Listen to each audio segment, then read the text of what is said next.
Hello, wonderful learners. Welcome back to the English Beat.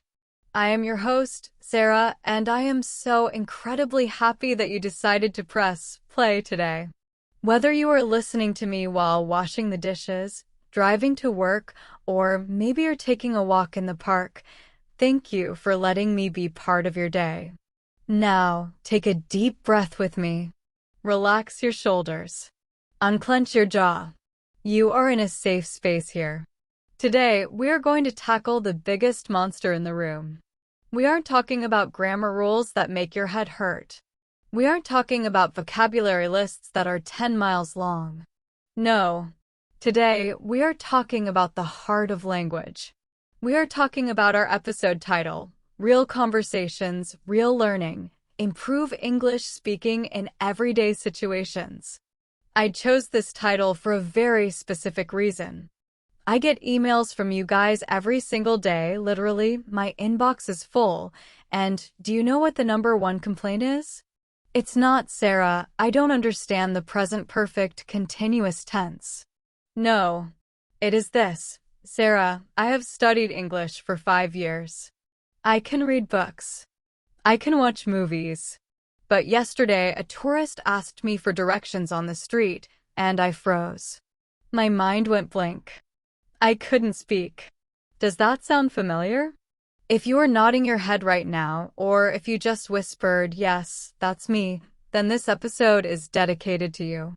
Today, I am going to show you how to stop studying and start speaking. We are going to unlock the secret of real conversations, and I'm going to give you the exact tools you need to handle everyday situations like a pro. So, grab your coffee or your tea, and let's dive in.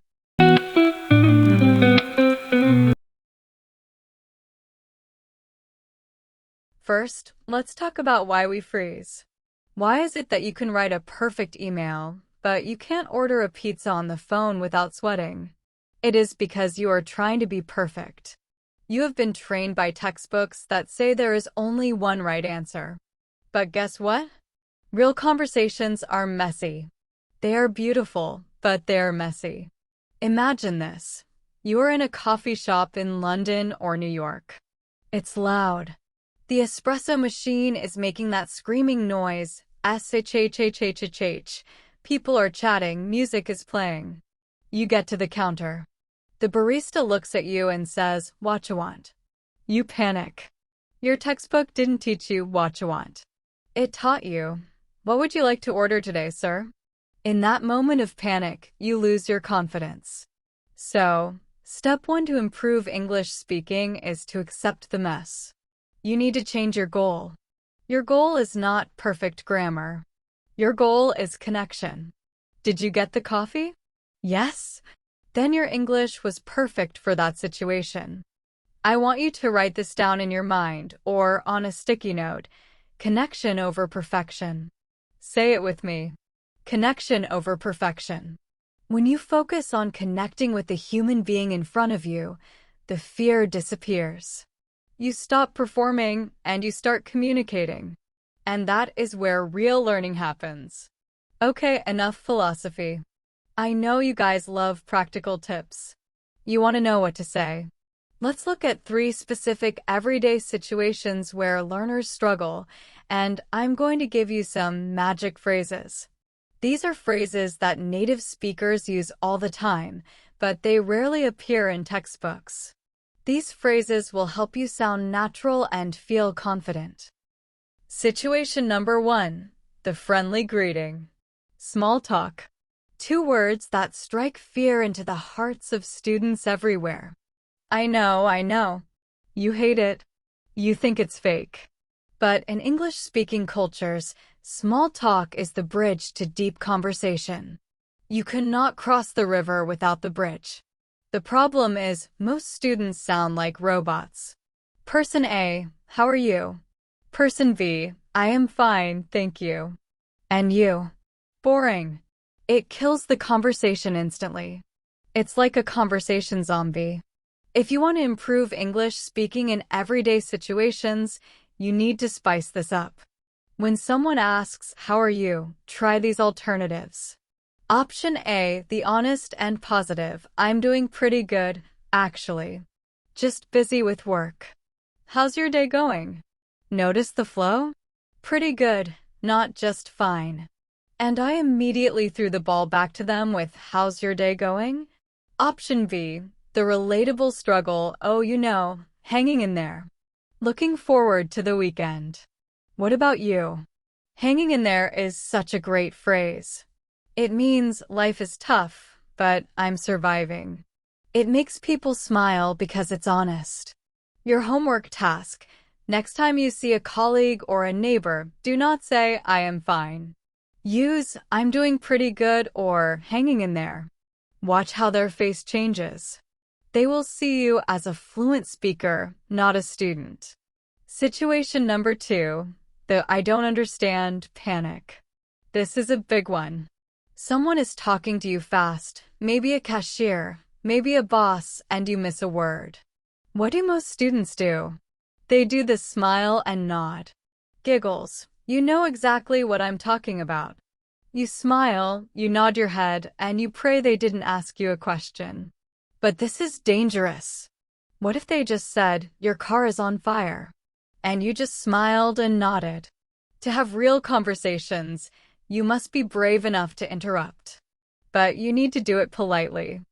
Here are the magic phrases to handle this gracefully. Phrase 1. Sorry, I didn't catch that. Could you say it again? Catch here means hear or understand. It sounds so much more natural than I do not understand. Phrase 2. My brain is a little slow today. Could you slow down a bit? I love this one. It uses humor. By blaming your slow brain, even if your brain is fine, you make the other person laugh and relax. They will happily slow down for you. Using these phrases doesn't make you look stupid. It makes you look confident. It shows you care enough about the conversation to want to get it right. That is real learning. Situation number 3. Ending a conversation. This is surprisingly hard. You are talking to someone, but you need to leave. How do you escape without being rude? You can't just say goodbye and walk away. That's weird. In English, we need exit signals. We need to warn the person we are leaving. Try this simple formula. The reason plus the future. Example. Anyway, I'd better get going. I have a meeting in 10 minutes. The reason. But let's catch up properly soon. The future. Or, look, I don't want to keep you. I know you're busy. The reason. It was so great running into you. The future/compliment. See how smooth that is? It's polite, it's fluent, and it gets you out of the conversation easily. Part 3. Interactive practice. Let's speak together. Okay, I have been talking for a while. Now it is your turn. I want to do something fun. I want to simulate a real conversation right now. Yes, me and you. I am going to ask you a question. I will leave a quiet space of about 5 seconds. I want you to answer me out loud. If you are on the bus, whisper it. If you are alone, shout it. Are you ready? Let's imagine we are friends meeting for coffee. Hey. Oh my gosh, I haven't seen you in ages. How have you been? Did you say I am fine? Be honest. If you did, let's try again. Use the phrase we learned. Say, I've been pretty good, just busy. Ready? Let's go again. Hey, how have you been? Yes, much better. I can hear that confidence. Let's try one more. I am going to say something very fast and mumbling. I want you to use the clarification phrase. So anyway, I was thinking we could go to the movies later. What do you think? Did you say sorry I didn't catch that? If you did, you win. You just handled a difficult situation perfectly. This is how you improve English speaking. You practice the responses before you need them. It's like muscle memory for your mouth. Part 4. The secret sauce. Now, we can't always find native speakers to talk to every day. Maybe you live in a country where nobody speaks English. I hear you. Sarah, you ask, How can I have real conversations if I am alone in my room? This is where we get creative. You have to become your own speaking partner. I want to introduce you to a technique called narrating your life. It sounds silly, but it works like magic. When you are doing everyday situations in your house, making breakfast, folding laundry, brushing your teeth, I want you to speak out loud. Describe what you are doing. Okay, I am grabbing the milk from the fridge. Oh, we are almost out of milk. I need to buy more. Now, where's the spoon? Why does this work? Because it connects your physical actions to English vocabulary. You aren't translating from your native language. You are looking at the milk and saying milk. If you do this for just 10 minutes a day, you will be shocked at how much faster your brain works when you actually have to speak to a person. You are greasing the gears of your English brain. And hey, if your family thinks you are crazy for talking to yourself, just tell them Sarah told you to do it. Ha ha ha, tell them it's part of your real learning process. Part 5. Overcoming the fear. We are coming to the end of our time together today, but before I let you go, I want to speak to your heart for a moment. I know that learning English is hard. I know there are days when you feel stupid. I know there are days when you feel like you will never be fluent. But I want you to remember the title of this episode, Real Conversations, Real Learning. Real does not mean perfect. Real means human. Every time you open your mouth to speak English, you are doing something incredibly brave. You are stepping out of your comfort zone. You are trying to connect with the world. Don't let the fear of making a mistake silence you. A broken sentence is better than a silent one. An imperfect conversation is better than no conversation.